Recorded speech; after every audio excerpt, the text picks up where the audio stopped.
Hi, I'm Tiffany McGrath and welcome to Sustainability Stories podcast.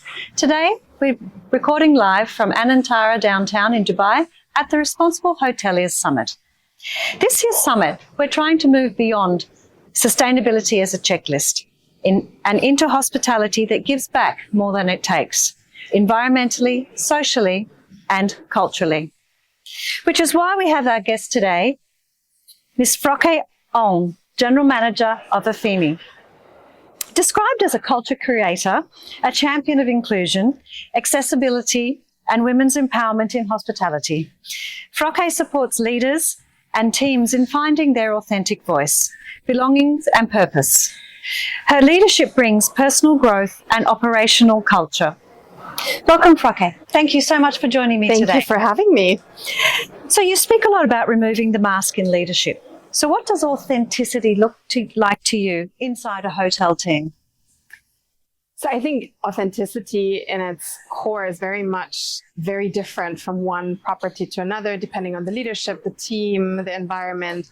But for me, it's very much rooted in trust and transparency and in understanding why we're doing something and a shared purpose to allow people to really feel that sense of belonging, that we're doing something together.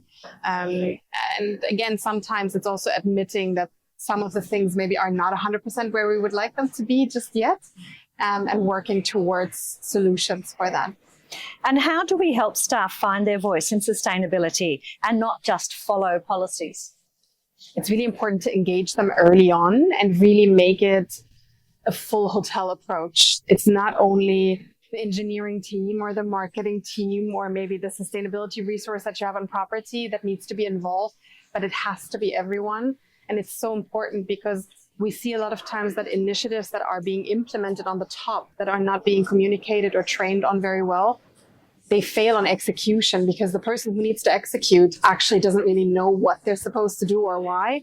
So it's really important to get them engaged, to get them into the room when decisions are made, because that's really where you get a lot of feedback from, and they can tell you what happens on the floor versus what your vision is in the boardroom. Yeah. So what cultural behaviours inside the hotel most influence sustainability success? So you're saying engage them early. Very much so. But I think, again, it's also the shared purpose. It's making sustainability or CSR part of your culture as opposed to making it an afterthought when you're trying to achieve a certification or when you're being audited for something, you know. So it's really about making it an everyday effort. Yeah. And if a hotel wanted to start a behaviour change today, what should it be? I would say access. I do see sometimes that it's difficult to communicate. It becomes almost like a Chinese whisper, right? Somebody says something and then it needs to trickle down to so many layers that the message sometimes gets lost. So making sure that the decision makers spend time with the people who execute and with the team and give access and really make sure that they are empowered and that their voice is heard so that they have enough confidence to come and say when something's not working, when there's feedback maybe from a guest or customer. So yeah, it's just about access and communication, making sure that they are encouraged to speak up. Right. And how do you think that we need to make sustainability feel inspiring and not instructional for our guests? It's really such a difficult question. It's a difficult balance to strike because we're aiming for hospitality and big standards and lots of service. And at the same time, sustainability sometimes can feel like you're taking some of the services away or some of the perks away from them. Like the soap that you were taking with you for the past 20 years, all of a sudden it's a bottle that it's bolted to the wall. But I do think it's about a genuine and transparent approach. It's again about engagement, making it experiential. We have so many great opportunities to do so on property. It's about translating impact and some of the initiatives that we do.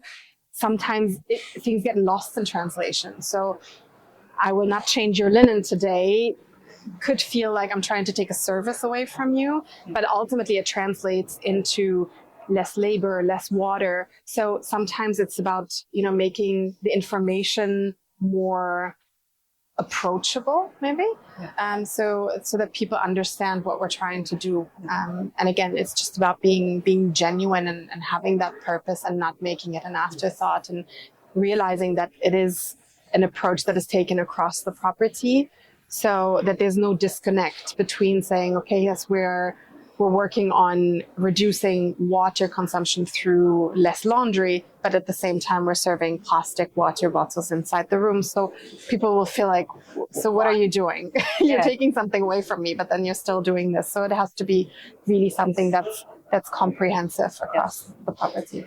And you work a lot with social responsibility. And even at today's summit, you've got something beautiful plan for us. So thank you for helping coordinate all of that. So if you could tell us a little bit about the organisations that you've been working with, and so that you can help your teams understand what we're trying to achieve from a social perspective.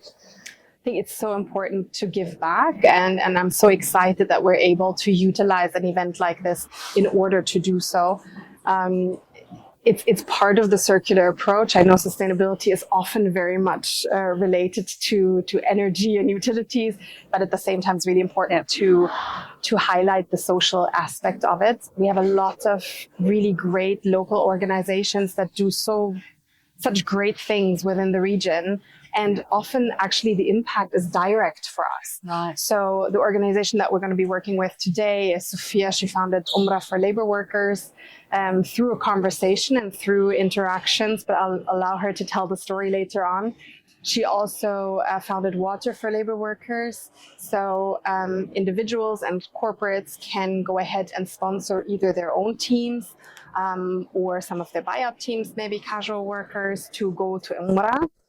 It's fully funded, going by bus from here, with the hotel stay, with meals, with everything in Saudi Arabia.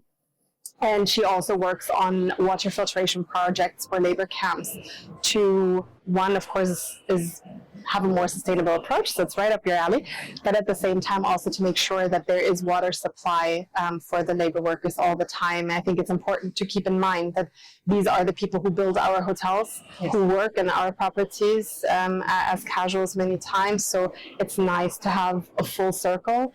And I hope that people realize that a small impact can make a big change, and that it does not always have to be this massive gesture or a large donation in order to realize your CSR goals. Yes. Wow.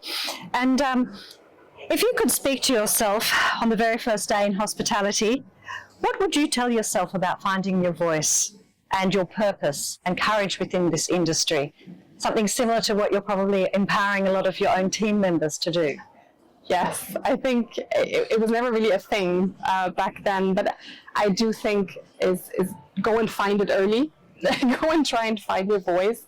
It's okay if not everybody celebrates with you or is of different opinion, but go ahead and say it, even if your voice is a bit shaky. So it's about finding your purpose and your voice, and then really staying true to yourself.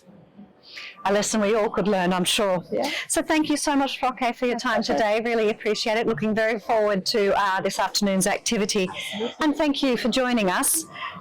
The work of sustainability is shared work, and every voice in the room matters. So let's keep contributing to the important things. See you next episode. Thank you. Thank you so much for listening to us, and we're always welcome for feedback. Any questions, head on to Sustainability Kiosk. This is Sustainability Stories podcast, sponsored by Sustainability Kiosk.